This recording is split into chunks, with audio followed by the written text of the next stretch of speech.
Hello, today we're here with Leo Fante, owner of Fante's Coffee. And Leo, tell us a little bit about your business here and how long you've been in business, how you got started. Sure. What's the story? It started really in 1978, Dave. I went to work for a local guy here in town named John Conte Coffee. He was a local coffee distributor who evolved into a coffee roaster. We helped him kind of put together a roasting plant and grew a real passion for specialty coffee. He grew his company regionally and then really nationally, and he was very successful. It really instilled a passion in me. He gave me a lot of support, was able to go to a lot of association meetings and things to learn about coffee. And one of my lifelong dreams was to open my own coffee house. So as I spent time on the national boards and things and the travel nationally and internationally, I would take notes on the coffee houses that I saw. And I saw a lack of European style coffee houses in Louisville. Basically a coffee house that's true to coffee history, doesn't have a drive-through window.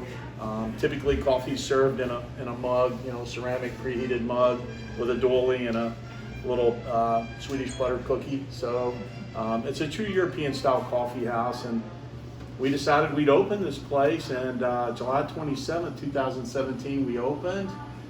Super excited, a lifelong dream. I like to tell people, 38 years of dreaming about it and a year to plan it and do it, and here we are. So it's kind of what we've done, and it's just been a real passion. So about a year ago, March 2020, tell me what happened. Everybody, you think about planning your business, a whole lifetime of planning, and the last thing you think of, you don't even think of it, actually, it's not even on the radar, is a global pandemic. Who thinks that's going to happen during their kind of, startup venture that you've dreamed about for 40 years? Yeah. And that arises on the horizon, and the first you hear about it in Wuhan and you think, oh gosh, that's not good, and I sure hope it doesn't get over here. And a few months later, guess what, it's here. And then the government kind of starts mandating a lot of restrictions on small business, and my model, like I said, is built around bringing people together and hospitality inside and European style with not a drive-through.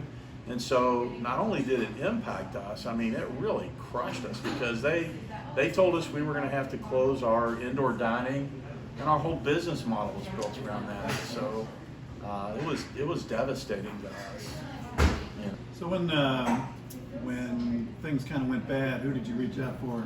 Oh my gosh. Well, first thing I did, the very first person I called was my landlord. And I said, hey, what can we do to get through this? We got to get through this, right? They worked with me to tell me about the PPP loans, payroll protection loans, and then the EIDL loan. They let me know about that. So the first thing I did was contact our banker.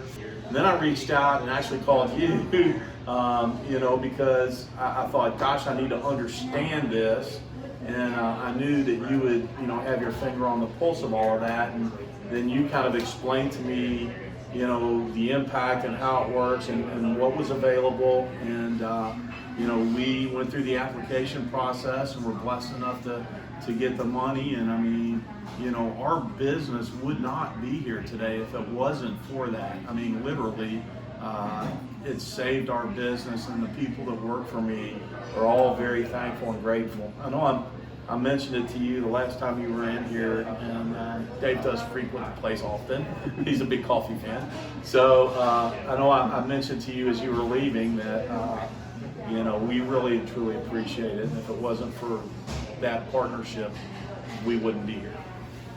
So yeah, it means a lot. Yeah, no, it's from my heart, from my family, my team.